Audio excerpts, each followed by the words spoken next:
Assalamualaikum warahmatullahi wabarakatuh. Alhamdulillahirabbil alamin wa bihi nasta'in wa ala umuri dunya waddin wassalatu wassalamu ala asyrafil anbiya'i wal mursalin sayyidina wa maulana Muhammadin wa ala alihi washabihi ajmain amma ba'du. Kita sebagai seorang muslim tentu kita pernah mendengar kalimat amar ma'ruf nahi mungkar. Kita sering mendengar kalimat ini diucapkan oleh para dai, kiai ataupun ulama. Amar ma'ruf nahi mungkar itu sendiri berarti mengikuti atau mengajak kepada kebaikan dan melakukannya serta menghindari perbuatan buruk atau kemungkaran. Kalimat amar ma'ruf nahi mungkar ini terbagi atas dua bagian, yaitu kata amar ma'ruf dan nahi mungkar. Amar ma'ruf itu sendiri berarti mengajak atau melakukan kebaikan, dan nahi mungkar menghindari perbuatan buruk atau kemungkaran. Nah, kali ini saya akan memaparkan lebih jauh mengenai apa itu al-ma'ruf dan pentingnya menyebarkan al-ma'ruf. Ada sebuah hadis yang berbunyi, Bismillahirrahmanirrahim, an Abu Dzarrin, dari Abu Dzar radhiyallahu anhu, qala mengatakan bahwa qala Rasulullah sallallahu alaihi wasallam bersabda, la yahkironna, jangan kamu meremehkan ahadukum syai'an, sekecil apapun, minal ma'rufi, amal kebaikan. Wa illam yajid, dan jika kamu tidak menemukan amal kebaikan yang bisa kamu lakukan, falyalqa akhahu, maka temuilah saudaramu biwajhi tolikin, dengan wajah tersenyum. Wa inistaroita, dan jika kamu membeli lahman daging atau bakhta kidron, atau memasaknya, fa'akthir, maka perbanyaklah maraqatahu, kuahnya, wa aghrif, dan berikanlah lijarika minhu, sebagian kuahnya, kepada tetanggamu. Qala Abu Isa atau Imam At-Tirmidzi berkata, hadza hadis hasan sahih, ini hadis hasan sahih. Rawahu Tirmidzi, hadis ini diriwayatkan oleh Imam At-Tirmidzi. Seperti disebutkan dalam hadis tersebut, kita tidak boleh meremehkan al-ma'ruf atau amal kebaikan, walaupun amal kebaikan tersebut sangat kecil. Nah, apa sih yang dimaksud dengan al-ma'ruf itu? Secara bahasa, al-ma'ruf itu berasal dari bahasa Arab ar-rofa, yang artinya mengetahui dan mengenal.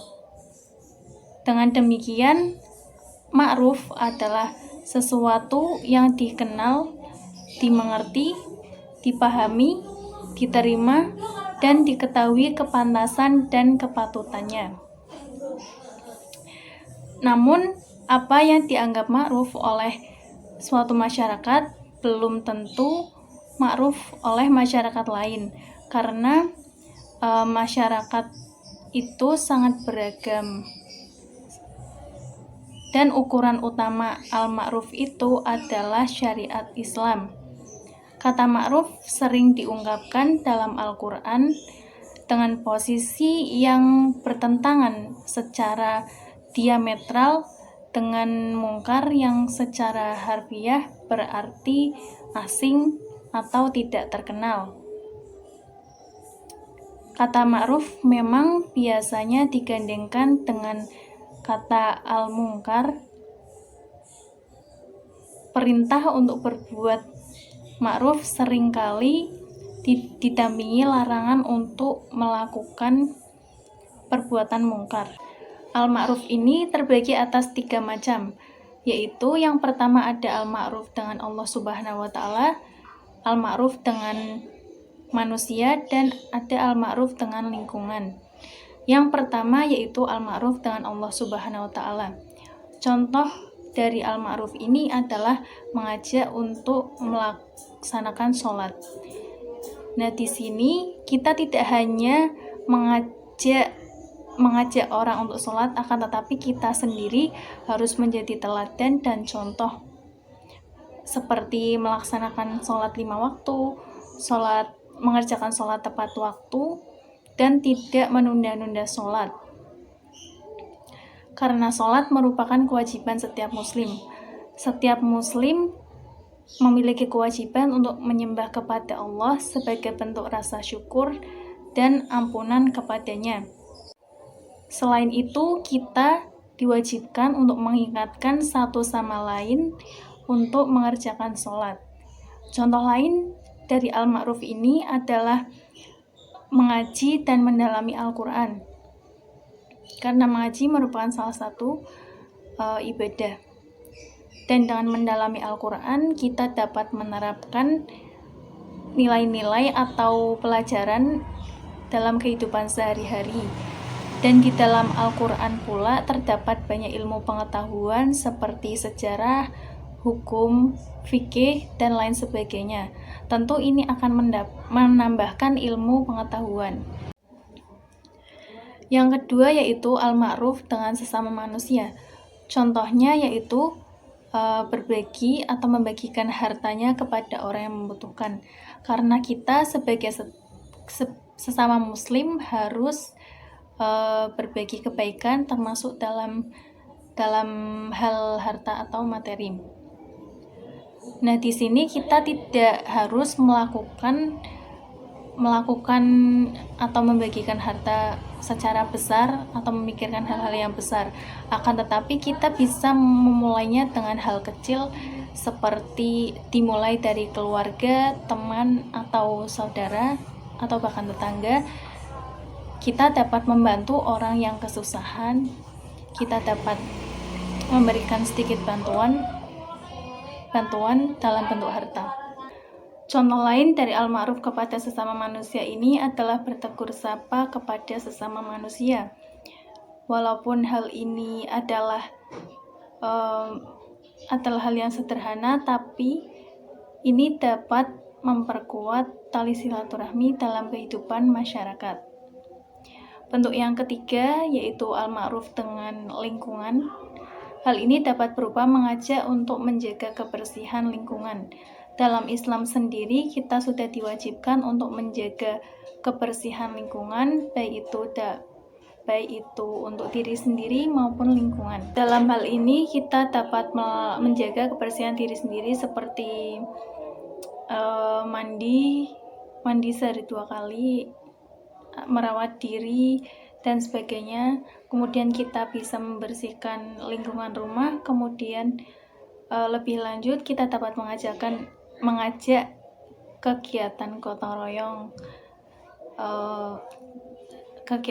gotong royong di lingkungan sekitar atau lingkungan RT. Al-ma'ruf ini adalah kunci dari materi dakwah. Yang diharapkan adalah perbuatan-perbuatan al-ma'ruf menjadi dominan di tengah-tengah masyarakat. Karena jika al-ma'ruf menyebar di tengah masyarakat, maka kedamaian dan kenikmatan hidup akan dapat dirasakan.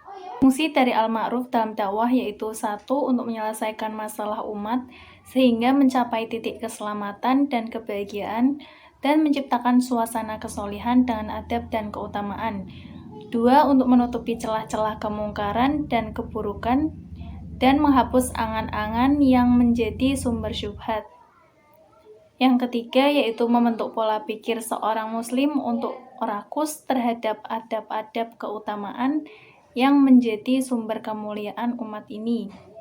3. Membangkitkan rasa ukhuwah atau rasa persaudaraan, tolong-menolong atas kebaikan dan ketakwaan, serta saling perhatian satu sama lain.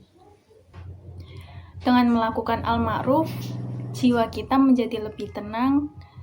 Faidah lain yaitu akan banyak orang pula berdatangan pada kita untuk menjaga silaturahim, diangkat derajatnya, dan akan menjadi penghuni surga di akhirat kelak. Amin ya rabbal alamin. Keutamaan mengajarkan kebaikan ini diantaranya adalah barang siapa yang mengajarkan sebuah ilmu atau menyeru pada petunjuk, maka baginya pahala seperti pahala orang-orang yang mengerjakannya.